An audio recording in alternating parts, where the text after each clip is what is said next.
Bonjour à tous, bienvenue sur Fan de couteaux. Aujourd'hui je vous présente un modèle de la marque Spyderco, le Techno. J'aurais pu aujourd'hui vous présenter ce couteau sur faire une revue de table, mais avec le temps qu'il fait en ce moment et surtout aujourd'hui, ça aurait été dommage de ne pas sortir un petit peu et d'en profiter. Donc je suis désolé pour l'éclairage s'il ne va pas être peut-être pas au top, mais ça vous donnera quand même une idée de ce Spyderco Techno. Si j'avais deux mots pour le décrire, je dirais petit gros. C'est vraiment l'impression qu'on a quand on le reçoit et quand on a dans les mains. C'est un petit couteau, mais un gros couteau. Alors c'est assez paradoxal et on va voir ça ensemble. La longueur fermée sur ce couteau, c'est 8,5 cm. La longueur de la lame, 6,3 cm. Caractéristique, c'est l'épaisseur de lame, 4,7 mm. Alors c'est assez impressionnant cette épaisseur de lame pour cette taille de couteau. C'est une sacrée belle épaisseur. Alors c'est un couteau qui est fabriqué à Taïwan. Alors je ne sais pas si c'est la province ou la ville, Taichung. Il faut savoir que tous les couteaux Spyderco fabriqués à Taichung, Taïwan sont de qualité égale à du Made in USA. Je ne suis pas le seul à le dire, hein, tout le monde le dit. C'est vraiment une qualité de finition, des matériaux employés vraiment au top. On peut difficilement faire mieux que du... voilà, c'est vraiment égal à Made in USA. Encore une fois, pas que le Made in Taïwan, mais la province ou la ville, je ne sais pas, de Taichung. Donc ça a été dessiné par un célèbre coutelier. C'est la version industrielle du couteau qui s'appelle The Mouse. Donc mouse en anglais ça veut dire souris, en français ça veut dire souris. Et ça a été dessiné par Marcin Slisch. Alors je sais pas trop comment on dit, mais ça c'est son logo, la petite griffe. Alors les couteaux custom, hein, le mouse j'imagine que c'est inabordable. Celui-ci il reste très très cher. Vous allez me dire pour ce que c'est, pour la taille du couteau. Maintenant ce sont des matériaux d'hyper bonne qualité. Acier utilisé sur la lame, CTS XHP. Alors sans trop rentrer dans le détail, on peut le comparer à du D2 inoxydable. Donc la dureté du D2, le gros problème du D2, hein, vous le savez maintenant, c'est que ça rouille. Et la propriété du CTS XHP, c'est que ça rentre dans la catégorie des aciers inoxydables. Et pour moi, c'est un gros point, on a quand même moins besoin d'en prendre soin que de l'acier D2. Vous avez forme de la lame drop point, émouture plate totale, donc ça part quand même de 4,5 mm pour arriver à un tranchant assez fin. Alors moi je l'ai repris le tranchant, vous aurez remarqué, hein, ça c'est un couteau que j'ai eu d'occasion, que j'ai acheté sur le site, Nature Abeille. Donc beaucoup moins cher on va dire que si je l'avais acheté neuf. Neuf il doit coûter dans les 250 €, donc c'est assez excessif pour la taille de couteau. Maintenant moi je l'ai eu moins cher que ça. Alors oui il est un petit peu utilisé mais la lame est en très très bon état, finition stonewash, c'est un très léger stonewash. Et par contre il n'était pas tranchant comme je le souhaitais, donc je l'ai repris. Et là j'ai un tranchant nickel. C'est vraiment un couteau qui me faisait de l'œil depuis un moment. Je suis plutôt axé sur les grands couteaux, les grands pliants, mais celui-ci, de par sa forme, me plaisait énormément. Alors vous avez manche en titane. C'est le même titane qui est utilisé sur les couteaux de Chris Reeve, le Sebenza entre autres. C'est aussi un gage de qualité ça. Hein. Alors je vous montre l'autre côté. Frame lock, comme chez Chris Reeve. Hyper souple. Vous avez un gros finger hole, hein, un gros spider hole. Vraiment hyper souple d'utilisation, hyper plaisant. Vous voyez, la lame elle tombe. Donc c'est sur des petites rondelles en bronze, hein, on est habitué avec Spyderco, mais ça marche très très bien. Hein. Vraiment hyper souple. Là vous avez une entretoise en G10 qui est juste du plus bel effet. Alors certains n'aiment pas le bleu comme ça, bleu électrique. Moi je trouve que c'est magnifique. Ça fait un point de couleur sur un couteau et sur le couteau ici, et je trouve que c'est juste magnifique. Voilà, donc je ne vais pas rentrer trop dans le détail, hein, il y a des centaines et des centaines de revues sur ce petit couteau dessiné par Marcin Slisch, qui est tout simplement, je trouve, génial.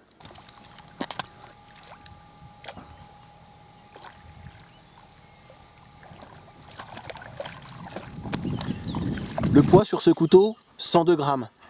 Ça va être idéal pour l'utilisation principale de ce couteau qui est un EDC urbain. un couteau de ville, un couteau de poche, certainement pas un couteau pour aller dans les bois et taper dessus.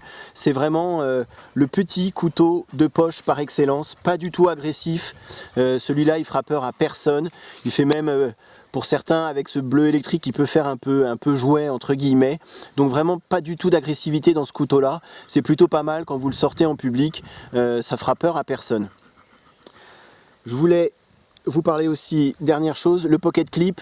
Donc, bon, je dis façon trombone un peu, hein, c'est pas mal. J'ai juste un petit reproche à faire, c'est que du coup, vous voyez, ça frotte un peu, il y a du jeu, et donc du coup ça frotte sur le titane et ça a tendance à sacrément l'abîmer. Alors je sais pas si on va voir très bien, peut-être pas comme ça, vous voyez en dessous, voilà, ça abîme un petit peu le titane. Alors c'est pas grand chose, mais je voulais le préciser, c'est dommage qu'il y ait ce jeu, pourtant c'est serré, hein. Alors il est réversible aussi pour les gauchers. Je vais vous le comparer avec un autre DC urbain, à mon avis, hein, un autre DC urbain, le Kershaw Skyline, c'est juste pour vous donner une idée de la taille du techno. Donc vous voyez, c'est quand même plus petit, hein. Alors je sais pas si on va bien voir avec la luminosité, c'est quand même plus petit qu'un Skyline. Alors vous allez me dire, hein, il ne joue pas dans la même cour, hein, au niveau du tarif des matériaux utilisés. Mais je vous montre quand même au niveau de l'épaisseur. Alors l'épaisseur de lame, hein, vous voyez, il n'y a pas photo. Et l'épaisseur de la poignée non plus. Comme je vous dis, hein, le techno c'est vraiment le petit gros. Voilà, je vous fais les tests de coupe, c'est ce qui vous intéresse tous. Et c'est ce qui m'amuse également. Donc comme j'ai déjà dit, hein, c'est vraiment le couteau de poche par excellence. Couteau de ville, pour aller dans les bois, c'est vraiment pas le couteau que je conseillerais. Donc toujours, hein, je me trimballe avec mon petit bout de carton. Et je vais vous montrer un petit peu la coupe. C'est vraiment... Alors oui, j'ai refait le tranchant. Mais c'est très efficace. On l'a vraiment très bien en main. Faudrait pas plus petit, hein. Vraiment faudrait pas plus petit. Mais avec ce jimping ici et le jimping qu'il y a sur le devant de la lame, le couteau ne bouge pas. Un reproche qu'on pourrait faire aussi, hein, en même temps que je coupe, je vous en parle. Vous n'avez pas de stainless steel insert, donc d'insert en stainless steel. Donc c'est vraiment le titane du frame qui vient se coller contre le talon de la lame. Alors là par contre, autant sur certains il y a du grip, autant là, je ne sais pas si vous allez... Il y a zéro grip. C'est plutôt pas mal fait. Et il y a zéro jeu, hein. Zéro jeu haut et bas, zéro jeu latéral. Pour un couteau de ce prix-là et de cette marque-là, on n'en attend pas mieux, mais c'est quand même à préciser. Vous voyez, ça...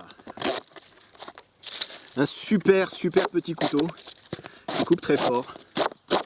Et l'acier, le CTS XHP, c'est vraiment, d'après ce que je sais, un acier vraiment d'hyper bonne qualité. Et un tranchant qui va durer très longtemps. Et le gros avantage, hein, par rapport au D2, c'est que eh ben, il rouille pas, hein. Bon, je vais m'arrêter là parce qu'après il va falloir que je ramasse. Et vous voyez, ça donne une idée. Même en coupe verticale. Ça coupe tout seul, hein. On a une bonne forme de lame, hein, avec un bon belly ici. Alors moi j'ai refait le tranchant, oui, là il est vraiment rasoir. Je vais vous montrer donc sur de la paracorde. La paracorde classique, hein. Franchement, ça va tout seul. Sans forcer. Ça glisse tout seul. Ça bouge pas. On sent que c'est un petit couteau costaud, quoi. Un petit gros costaud. C'est vraiment le sentiment qu'on a quand on l'a en main. Alors en coupe empuyée. Moi ce que j'aime bien, c'est qu'avec cette petite taille de lame, on peut vraiment se mettre son index sur l'avant de la lame pour avoir plus de force. Vous voyez ? Moi je le prends régulièrement quand je m'en sers, hein, comme ça. C'est pas mal du tout. Ça permet de répartir la force sur toute la longueur de la lame. Et ça va tout seul, hein, sans problème. Alors je vous ai ramené mon fameux tuyau d'arrosage. C'est pas mal, hein. Vous savez maintenant ça montre aussi... parce que c'est quand même pas facile à couper. Mais là, vous voyez, ça va vraiment tout seul. Le reproche, hein, que je peux faire quand je coupe, c'est vraiment je ressens, hein, le pocket clip qui bouge. Il se retrouve coincé à ce niveau-là, hein, au niveau de mes doigts. Et quand j'appuie, là, comme ça, et ben je le sens qui bouge. Et donc du coup ça abîme vraiment le titane en dessous. C'est vraiment le seul reproche que je pourrais faire à ce couteau. Si je devais trouver un reproche, il faut toujours essayer de trouver quelque chose quand même à dire. Mais c'est vraiment le reproche que je pourrais lui faire. Autrement, vous voyez, ça coupe très très bien, hyper solide. Comme je vous ai dit, hein, vous pouvez vraiment vous rapprocher de la lame en mettant votre index comme ça. Et là, vous avez une sacrée force et une sacrée puissance sur la lame. L'eau d'arrosage, c'est vraiment pas un matériau facile à couper. Mais là, ça va vraiment tout seul. Vraiment, c'est du... on n'en attendait pas mieux hein, de Spyderco et des couteaux qui sont encore une fois fabriqués à Taichung, Taïwan. C'est des couteaux d'une excellente fabrication, d'une excellente qualité générale. Ça bouge pas, c'est vraiment de la qualité. Pour conclure, sur ce Spyderco Techno, qualité et finition irréprochables. Vous allez me dire c'est normal pour un couteau de ce prix-là, mais la qualité et la finition sont vraiment au rendez-vous. Je vais vous montrer ce que j'entends par finition. Sur le dos de la lame, tout est très légèrement arrondi. Pareil sur le Spyder Hall. Vous n'avez aucune arête à 90. Tout a été hyper bien fini. L'emploi des matériaux, manche en titane, le même que Chris Reeve qu'utilise Chris Reeve sur ses Benza. L'acier utilisé, CTS XHP, qui est un acier qui a un tranchant redoutable et qui va durer très très très longtemps. Je vous l'ai dit, hein, c'est un couteau d'occasion, mais je vais vous montrer la fermeture au niveau du lock. Il ferme toujours aussitôt. Mon prédécesseur s'en est, à mon avis, servi de ce couteau. Et ça ferme toujours aussitôt. Zéro, ça colle pas. Zéro grippe au niveau du lock. C'est voilà, vraiment une excellente qualité, excellente finition sur ce petit, gros, costaud couteau. Voilà, j'espère que la revue vous a plu. À bientôt sur ma chaîne. Salut!